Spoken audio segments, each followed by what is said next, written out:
সততাৰ উজ্জ্বল নিদৰ্শন তিনিচুকীয়াত। ঠগ প্ৰবঞ্চনাৰ সময়তো সমাজত আছে মানৱতা। ঠগ প্ৰবঞ্চকৰে ভৰি পৰা সমাজখনত মানৱতাৰ এক উজ্জ্বল নিদৰ্শন দাঙি ধৰিলে এজন তিনিচুকীয়াৰ সচেতন নাগৰিকে। বহল মনৰ অধিকাৰী শ্ৰীমন্ত বৰদলৈৰ সততাৰ বাবে এজন ব্যক্তিয়ে পুনৰ লাভ কৰিলে হেৰাই যোৱা ধন। বৰ্তমান সময়ত অসমৰ বিভিন্ন অঞ্চলত চুৰি, ডকাইতি আৰু প্ৰবঞ্চনাৰ ঘটনা বৃদ্ধি পাই থকাৰ সময়তে তিনিচুকীয়া চহৰত সততাৰ এক উল্লেখযোগ্য দৃষ্টান্ত পোহৰলৈ আহিছে।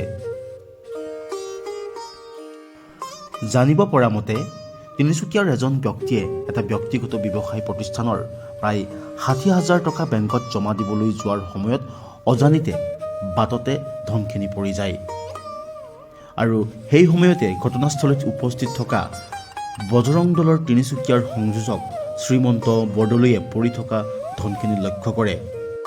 হয়, মই কামৰ সূত্ৰে মই দুলীয়াজানত যাব ওলাইছিলোঁ আৰু তেতিয়া মই বিশেষ কাৰণ এটাত চেনিয়াম যি প্ৰাথমিক বিদ্যালয় আছে তাতে ৰখিছিলোঁ আৰু এই দাদাজন চাইকেল চলাই গৈ আছিলে আৰু পকেটৰ পৰা টকাটো পৰি যোৱাৰ বিনিময়ত মই দেখি তেখেতক মই মাত দিছিলোঁ। তেখেতে হয়তো শুনি নাপালে আৰু মই পইচাটো উঠাওঁতে তেখেত গুচি গ'ল। আৰু কাৰণ আমি সমাজৰ এজন ব্যক্তি হিচাপে বা সমাজৰো আমি কাম কৰি আছোঁ, তো গতিকে মানুহ হিচাপে এই টকাখিনি কি কামত আনিছিল তেখেত, হয়তো কিবা বিপদৰ কাৰণে আনিব পাৰে, সেইটো ভাবি মই অচি ছাৰক মই যোগাযোগ কৰিলোঁ আৰু অচি ছাৰে তৎক্ষণাত ষ্টাফ পঠালে আৰু মই টকাখিনি তাৰ পৰাই মই দি পঠালোঁ। তো গতিকে এই দাদা আজি উপস্থিত হৈছে, তেখেতক আমি ধন্যবাদ জ্ঞাপন কৰিছোঁ যে তেখেত যে পইচাটো হেৰুৱাৰ বিনিময়ত যে এই আৰক্ষীয়ে যে সহায় ল'বৰ কাৰণে থানাত আহিলে আৰু অহাৰ বিনিময়ত আজি তেখেতে এই টকাখিনি ঘূৰাই পালে।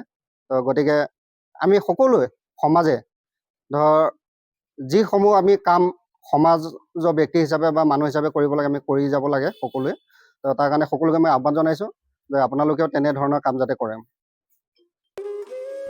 পৰৱৰ্তী সময়ত তিনিচুকীয়া সদৰ থানাৰ ভাৰপ্ৰাপ্ত আৰক্ষী বিষয়া পুৰঞ্জয় বৰাৰ উপস্থিতিত শ্ৰীমন্ত বৰদলৈক এখন ফুলাম গামোচাৰে সম্বৰ্ধনা জনাই তিনিচুকীয়া সদৰ আৰক্ষীয়ে লগতে তেওঁৰ সততাৰ শলাগ লৈ হেৰাই যোৱা ধন ব্যৱসায় প্ৰতিষ্ঠানটোৰ কৰ্তৃপক্ষক আনুষ্ঠানিকভাৱে ঘূৰাই দিয়াৰ ব্যৱস্থা কৰে।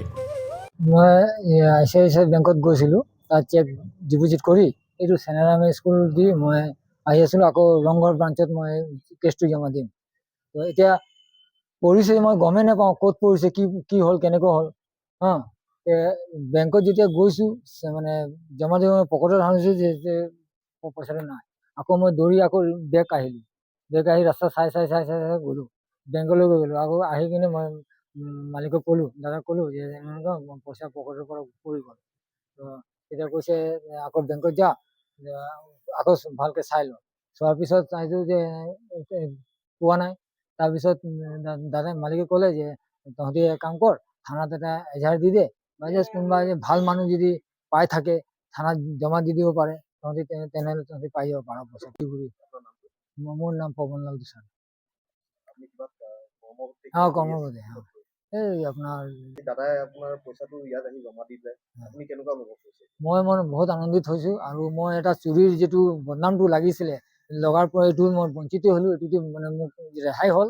এইটো মই ধন্যবাদ। মানে যে ভাবিলে যে চুৰি কৰা নাই, সঁচাকৈ এইটো কৰিছে।